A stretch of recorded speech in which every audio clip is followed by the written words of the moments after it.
Greetings, friend. Welcome back. Becoming Undone is the podcast for those who dare bravely, risk mightily, and grow relentlessly. Join me, Toby Brooks, as I invite a new guest each week where we can examine how high achievers can transform from falling apart to falling into place.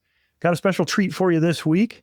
This is a spouse of one of my former students, but not a former student, but an athletic trainer nonetheless, working in a massive high school, particularly for those of you not from Texas. Joining us tonight is Jaclyn Emery. Jaclyn, thank you so much for joining me. Thank you for having me. Yeah, so we were talking a little bit off camera before we started. Your history as a student athlete yourself gives you a unique perspective. And you work with high school students now, but still a lot of your student athletes are facing the ends of their careers, and helping them navigate that space is really something that's become a passion for me. Before we go there, though, I want to start with you. Take us back to the beginning, wherever that is for you. I can start from as little as I've always was an active kid. My parents chose to put me into a lot of different activities. I danced for 11 years. I played tennis for a few years. I did soccer as a little kid. Not my favorite. I just was a tall kid that stood in the goal and basically picked the dandelions as they came by.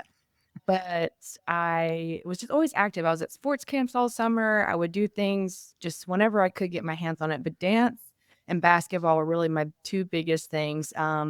Picked up volleyball around middle school just because I was tall and lanky and I could block pretty well. But basketball was really where my passion was. I liked the pumpkin thump thump. And so I was almost 6 feet tall as a sixth grader, seventh grader. So I had to walk around with a birth certificate everywhere I went. And the competitiveness just inside of me, that really just lit a fire. And I like basketball a lot. I like the physical contact of it, which is where a lot of girls don't like. And I don't know. I liked being a little bit of a manhandler down in the paint. I was in center and post player my whole life. And really, I played a lot. Like, I was blessed by height by God, and I was able to have a great work ethic from my parents. And I was able to start and literally play all the time, which is why I loved it so much, including in high school. I was a 4-year letterman for basketball, and I played volleyball in middle school, and I kind of had to choose between the two. Volleyball is not where I was phenomenal at. I was a little bit on the thicker side, you could say, for a volleyball player, but obviously I was not overweight or anything like that. It's just crazy how that's a whole other topic, but female athletes Right. and stuff like that. I was more of a basketball player body. And so I had to do first period volleyball freshman or varsity basketball 7th period. And I chose to do basketball because varsity, that's also where my heart and passion was. So I did that for 4 years, and I did track and field, and I was on varsity track and field for 4 years as well. So I was a 2-sport 4-year letterman coming into a 4A high school in mid-Texas. They're now 6A. It's Birdville High School. So still competitive then, but they were growing around. And so we had like the Alito, the Springtowns, the Azle, all those smaller schools that are now 5A, 6A schools. So that's kind of where I started. And then I got the opportunity to play in college. I went to Hardin Simmons University, so D3, but I also knew my high school athletic trainer. I told her I wanted to do physical therapy or orthopedic surgeon. And she goes, well, have you considered athletic training? I was like, what you do? No. I was like, I don't want to do that. And I was not really, I've been super blessed, even through my college career. I was never really injured. But I saw how much she cared for people. And I literally called her mama for a reason. And so she was my mama at campus, and I was able to go to her for anything. And I love that about her. And she said, you should really, even if you do go to be an orthopedic surgeon or a physical therapist, this would be a great pathway. So went off to college, played college basketball, but I knew I was going to Hardin Simmons for athletic training as well. I knew, obviously, sophomore, junior year, that WNBA, not realistic. And honestly, it was more for the pay salary. I am slightly bit of a hustler. I like to make money, and I like to feel successful. So I knew that was not going to be in the range. And then I went to school, and I started doing physical therapy stuff, and I just didn't really like it. So I fell back onto the athletic training side of things. But I was a college athletic trainer, student athletic trainer, as well as a collegiate athlete. So needless to say, my plate was full. It was overflowing. Yeah. Well, let's stop there, and I want to dissect some things you said a little bit. So you started early on as a multi-sport athlete, supportive home, all great things. But so many times, high achievers can take great things and turn them almost into idols. They can take something that on paper is non-directional. Sport isn't good or bad inherently. I think if I were to argue, it would be more good than bad, but certainly we can take it to an extreme and it can become something that is really the core of our identity and the risk for that. And you know this as a healthcare professional. If you've got a high school senior who's facing graduation and has no opportunity to play at the next level, they've got a crash coming. So for you as a student athlete in high school, knowing that you likely had opportunities to play collegiately, talk me through your identity and where did you put who you thought you were at that stage of your development? Sure. The earliest, it kind of seems like a blur now, but the earliest I can think is freshman year when I was a freshman coming in to varsity. I had to prove to the older girls that having me on the team was worth it and that I was valuable.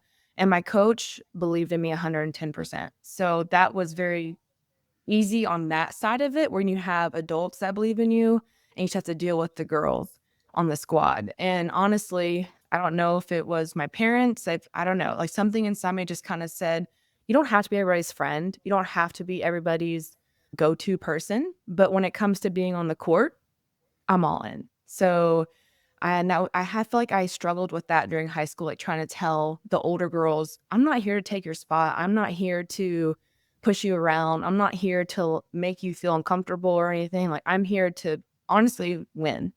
And if you're not along with that, then you can get off the team. Like that's kind of the attitude I had as a freshman.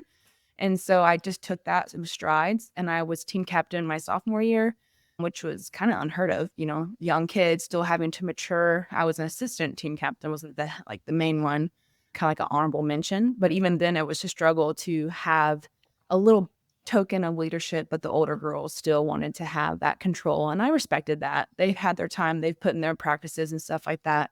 But also when I'm the one on the court producing, I have to be the one to have some say. And so that Mhm. was a struggle, but then it's all good things. Like Birdville was not the most successful sports school, very similar to where I work right now. It is very competitive. It's a very competitive area. The kids are not all D1 athletes. We are not all D1 athletes. I was not a D1 athlete. Could I have been? Sure. I was aiming for it. My goal was to go to UConn, obviously. And so that's where my head was like, I'm making it. I'm making it. I'm going to UConn. This is going to happen. And so I would be put in extra hours on top of hours on top of hours at Lifetime outside the gym, putting up shots, working on my post moves, rebounding, jumping, lifting weights. So all that stuff, needless to say, took a toll, but I was blessed to never really have severe injuries. Shin splints, yes. Ankle sprains, yes. It's a grind. And honestly, I think that's something that sports has done is where I'm so successful as an athletic trainer because of the grind. And I don't Mhm. think people realize that grind never really turns off. And your brain is constantly saying, what now? What more? What can I Yeah. do? How many more can I Right. do? You know, Yeah. I'm curious. So you set the bar as high as it can go. WNBA, UConn, elite women's basketball program, and you end up at Hardin Simmons. I'm curious what your mindset was going there. Did you feel like you had failed, or did you feel happy that you could continue to play collegiate basketball anywhere? I think it was content and facing the reality of I'm only 6 foot tall. I'm a little bit thicker, like fuller figured. I don't always like saying the word thicker, but a little fuller figured. True center post player, cleaner upper, janitor, whatever you want to do it. I hustled hard. I hustled after the ball, got every rebound, got every putback, like intercepted passes. I could do a full court. Like that was my jam. I like the grit and dirtiness of being a post player. And the coach again, invested a lot. And I knew I wanted to do athletic training or medical of some sort. And the reality of going to WNBA when looking at salaries just didn't seem worth it to me. And so my Mhm. dad, and I think my mom too, but I remember my dad having a conversation at the dinner table, just saying like pros and cons list, doing this. Like, and if you really want to do the WNBA life, you got to put even more work in than what you're doing now. And so do you feel like this is doable? And then it came to the decision of I could have gone D2. I could have gone to University of New Mexico. And I had a walk-on offer. So not guaranteed team spot, but tryout seemed pretty promising, you know? And then I even got the guarantee that I would be on the practice squad if it didn't work out, you know? So started doing like the pros and cons of D1, D2, D3, and I didn't want it to be a job and my only identity. And that's where I struggled a lot because I'm also an only child. And if I said something to my mom, I had to repeat it to my dad. And as a moody teenager, I'd be like, we both did that at the same time. Like, I don't want to explain it multiple times. But it came to even when I was going to family events or holidays, everyone just asked me, how's basketball? How's basketball? How's basketball? I remember actually having a blow up one holiday. I think it was Christmas or Thanksgiving with my grandma at my grandma's house. And I said, I am not Jaclyn, the basketball player. Like, I am so much more than this. And so that's kind of when I was figuring out that basketball is not everything. It's a good component of my life, but it's not everything. And that's when I realized it was not the thing. Right. And there's so much we can take from that's still valuable in professional pursuits, teamwork and resilience and grit and all things that can serve you well in that next season. But in the moment when we're actually losing those things, whether that's a high school athlete who's hanging up their sneakers for the last time, or in your case, a collegiate athlete that, you know, in basketball, I always say it's the worst because so few teams do you get to go out on top. Like every team has a postseason tournament and you're almost guaranteed to lose your last game. I mean, it's hard to end that sport on a high note. So talk me through that transition. Did you just lean all in on the academic side? Was there a season of grief for you when basketball was over, or was it relief? So I didn't have the prettiest breakup with it. I only got to play 3 years. I say I only got to. I got to play 3 years. And that fourth year did not happen. To make a long story short, it was just a coaching change. And basically anybody who was a recruit of the previous coach got shafted. And I played for a lot of teams. And I was even the kid that had multiple summer teams. Like I would play for school league, an AAU team, like an elite one, back when AAU was where you had to try out multiple weekends in a row to get to a national. So I would do a national AAU, a local AAU, and then school league, like summer school league. So I was all over the place in summer. Like I loved it so much. So I played for a lot of coaches, a lot of dads. Like I played for all different types of people. And my college experience was really my first female coach experience. And just a personal opinion for me, I don't know, it's because I'm just a daddy's girl. Like, I just prefer men coaches. Like, I just don't know what it is. Like, a kind of like a dad-daughter relationship, but you don't ever want to let them down, you know? And with a female coach, I only have 2 coaches I've had, but I feel like those were the most drama-filled, unhealthy relationship coaches I've ever had. And my first college coach was actually great. And she invested in me, and I felt like it was good. Me and another freshman in college were playing, like had playing time as a college athlete. So that's like good. And sophomore year, I'm starting half the games, maybe 50, 60% of the games. And then junior year, I was expecting to be amazing. Like I'm going to start every game. I earned the spot. That coaching change happened. Wasn't mad about it. Like I was actually excited. Like, okay, I'm with it. Let's buy in. And this coach was actually on staff before. So they've seen what I've done. So I was like, oh, this is good. Like they know what I can do. And then she came up with a whole new vision. And that's fine. She has every right to do that. But I didn't understand that then. And a lot of my teammates quit at Christmas and I couldn't. And I can't tell you why, but I couldn't. And it was the hardest year of my life. I can tell you that. Yeah. So it's just always trying to prove myself and like trying to, why am I not starting anymore? Why am I not playing anymore? Why are my percentages not mattering anymore? I'm losing weight. I'm getting strong. My mile time is going down, doing all these things, but playing time is not happening. Yeah. That's all I ever wanted, you know? Right. I think for so many athletes, in a situation like that? Maybe not the exact circumstances that you described, but facing the potential of the end of their career.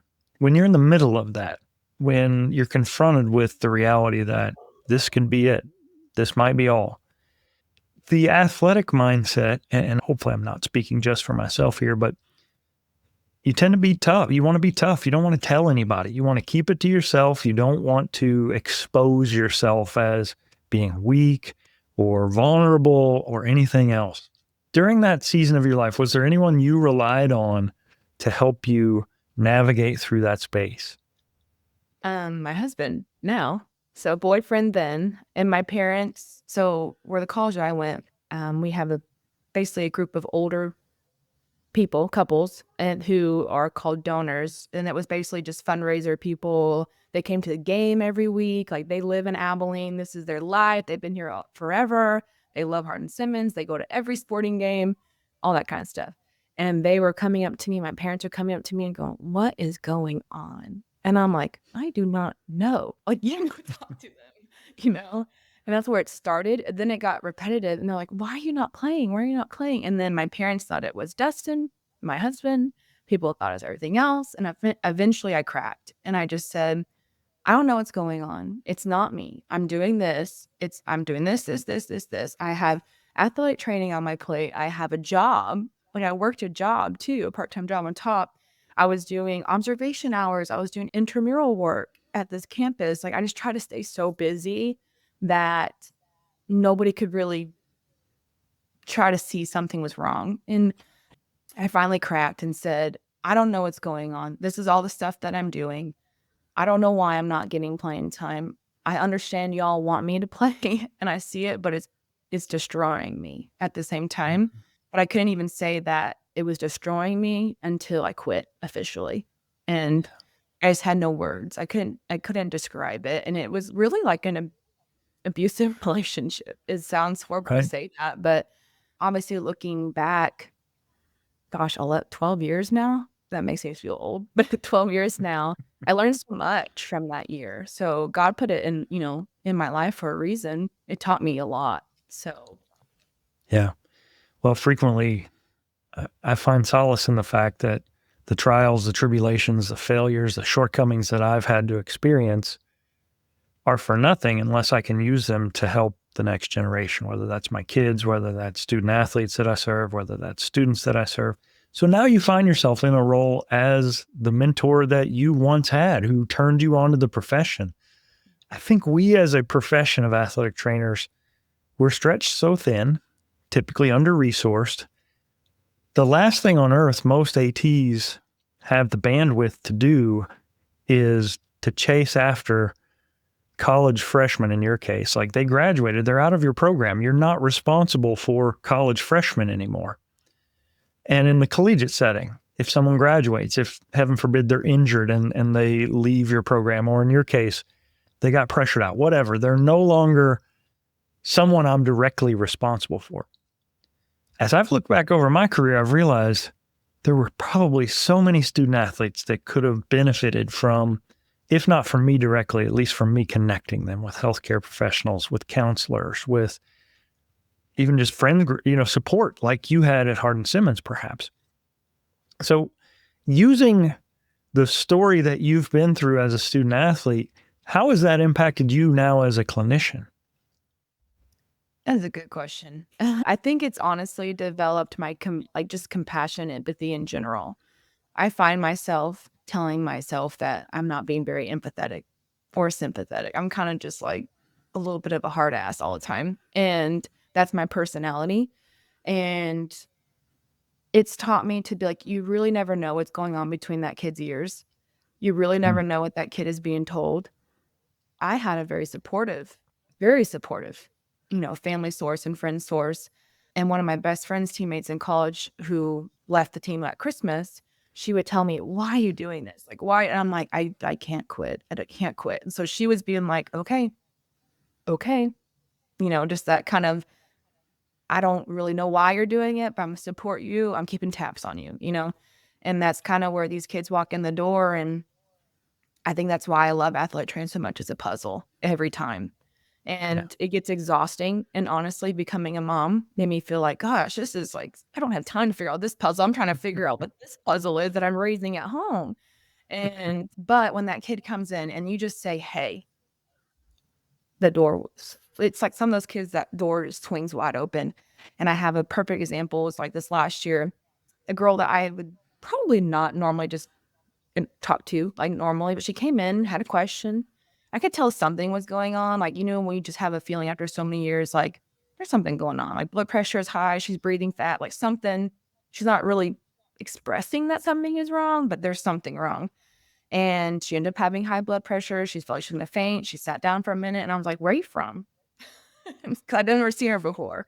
And I said, what's your story? Like you look, there's something here, And she opened up, and her story is her background. If I went through a fraction of what she went through, and this is like just something from like domestic violence, sexual abuse, foster home, from foster home to foster home to foster home, her whole life. So multiple different schools.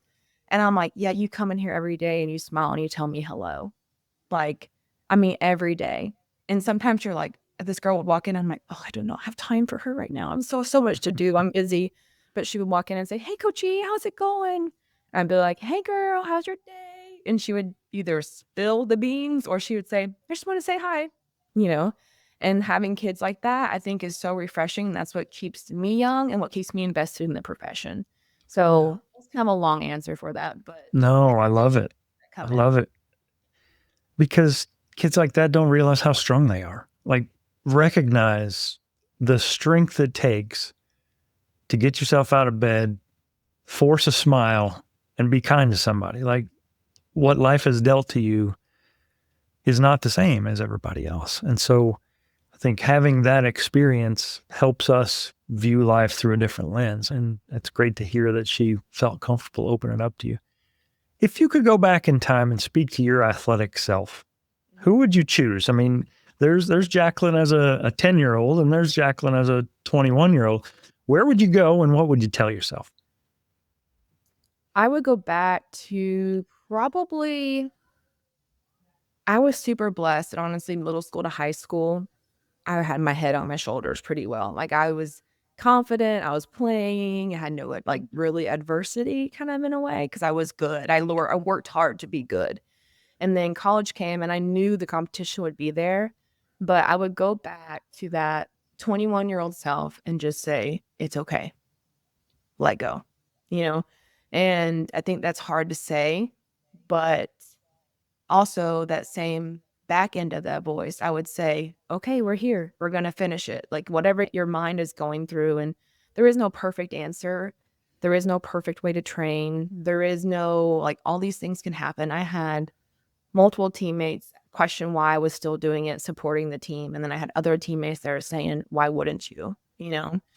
So I would just go back to say, it's okay. It was a rough breakup. That's the best way I can explain it. And I don't know if anybody ever prepares you for a breakup. And it was just something that I had to do on my own. I had to process it day by day, hour by hour on my own. And I just would need someone. But now that I'm talking this out loud, I had someone, and that was God. So it's all about his timing. And it was that little voice that was saying, it's okay. It's good. Yeah. So powerful. Again, we're talking with Jaclyn Emery, athletic trainer at McKinney Boyd High School, just outside of Dallas. Jaclyn, there's so much to these stories. And like you said, so many student athletes are struggling through things, forcing a smile, whether they're faking their way or just learning as they go. Either way, they're our responsibility. And, if someone breaks their leg, right away to get the splints and you know what to do. You can see it with your own eyes. Your tests that you've been trained to deliver are there.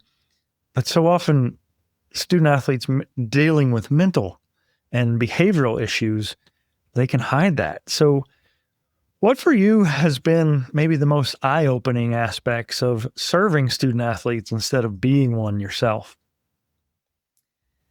Kind of like what I'm going to punch back to what I said earlier. You don't know what's going on between their head. It took me probably a good solid 5 to 6 years of being a certified to understand that. And I mean, that's just getting older too. Like I had a job at 22 years old. Like by the time that I was 27, 28, pregnant with my son, like becoming a mom, like all of a sudden I'm now like this knowledgeable person because I'm a mom, right? And so, but not knowing what's going on between their head because I was going through what I was going through, even post-pregnancy. And so I would say, like, God works in weird ways. I say this all the time. My kids hear that all the time.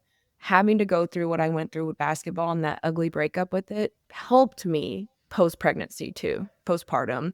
And so having that kind of like you had to shut off another door to your identity. And when these kids get hurt, you know, catastrophic or not, or even just they're so hard on themselves and now they can't play next week's game. And you're like, chill, bro, you're going to play in a week. Like, it's fine. Like, you know, but I was there once. I refused to walk to the train. You can ask my mama. Like, I would like come around the corner of the door frame and be like, gosh, and she'd be like, Jack, get in here. And I'm like, no, you didn't see me. Bye.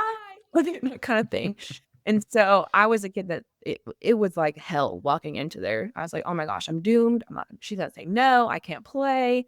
And so that's what the same feelings. If I had that back then, they're having it here now, if not more, because the mental health thing is just way more heightened and more spoken about, which is good. But I also feel like it kind of makes it seem where kids think they're not normal for having questionable thoughts. And now obviously it's the extreme.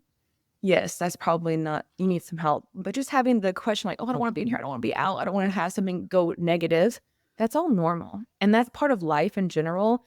I got up today. I didn't want to work out, but I told myself I had to. Like, and I just feel like kind of that same thing as an athlete. And when they walk in and they're like, I'm like, are you in here because you don't want to do weight room or is it because you're actually hurt? You know, I'm constantly do that whole thing every day, multiple times a day.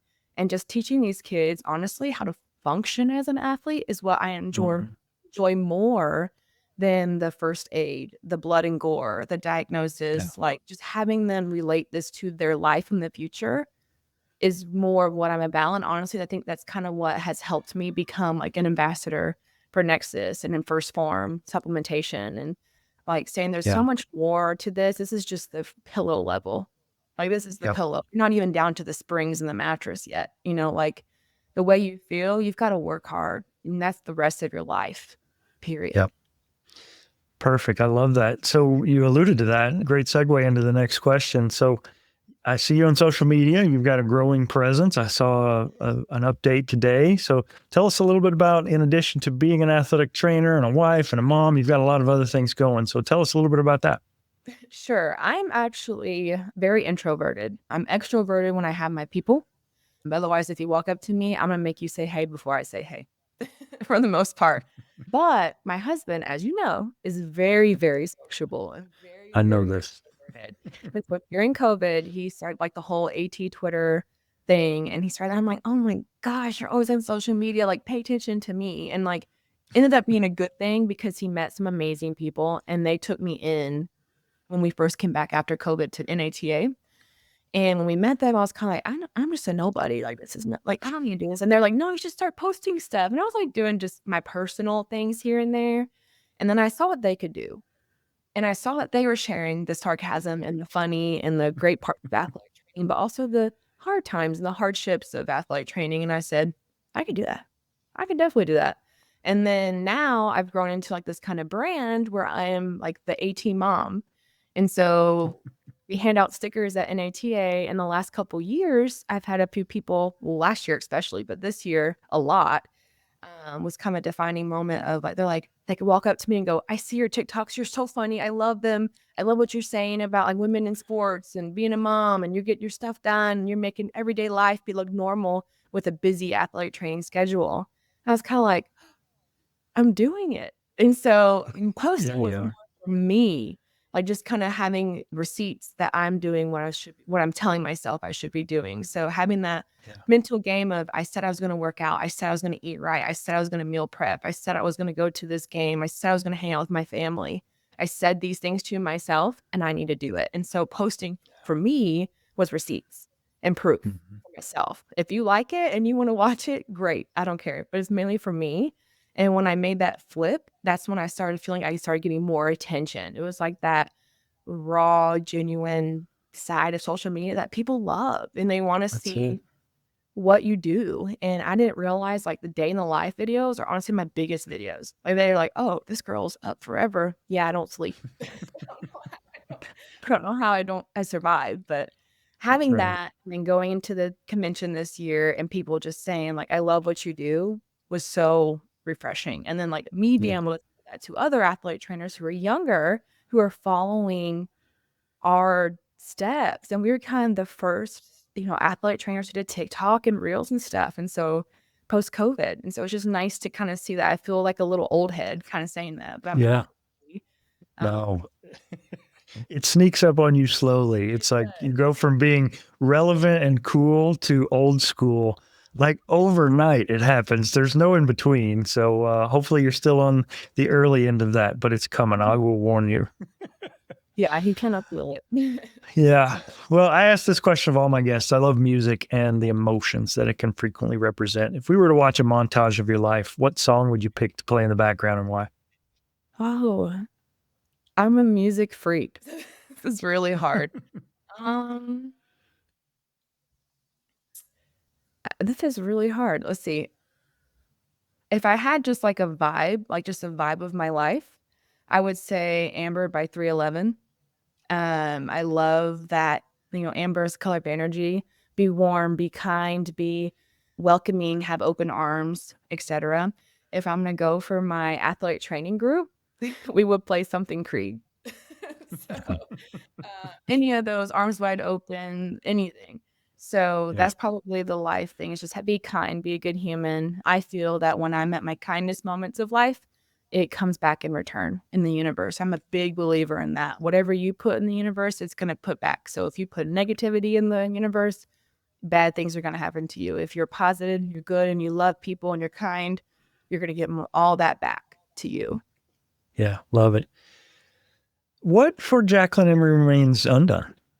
I had a chance to get out of athletic training a couple years ago, and meaning a chance, just saying like there was an opportunity that was on the table, or I could have applied for a totally different job, and I couldn't leave.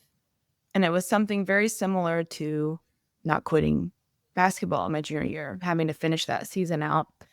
So becoming undone would be not having sports and giving back to athletes in my life. I know for a fact now that that has to be in my life for me to be happy and for me to feel successful. But on top of that, I would love to have a platform for athletes to know that sports is life, but it's not the only life that you have. And having kids understand that you can be a mom and still be a former athlete, and you can be an athlete trainer and still have that whole athlete sense of things. You can be a teammate of somebody who got totally obliterated injury wise, and yet your value, you seeing them go through that, is something that you can tap into while you're an Yeah. athletic trainer or even a healthcare profession. Yeah. I've heard it described as it's what I do, it's not who I am. But even though it is what I do, I can love it with all my heart. But the moment I let it become who I am, the moment I've put it out of order, and it's a danger, it's a risk, it's something that I can, in my case, and you mentioned it yourself, something we can put between ourselves and our relationship with the Lord, and that's never healthy. How can listeners connect with you? Those that are looking for your socials, great follows. So drop them here, and I will also put them in the show description. Yeah, Instagram at JME_ATC, TikTok JEmeryAT, and then Facebook if you want. That just kind of gets the repost, and that's for my family, Jaclyn Emery. But I post a lot about bettering yourself, bettering humans around you, continuing to grow, continuing to challenge yourself. Life's hard, success is harder. Keep on pushing. Yeah, love it. Love the message and just entertaining as well. So I appreciate that. Last little bit, I stitch this in on every episode. If you just introduce yourself and say, and I am undone. I am Jaclyn Emery, and I am undone. Fantastic. I'm going to stop it right there.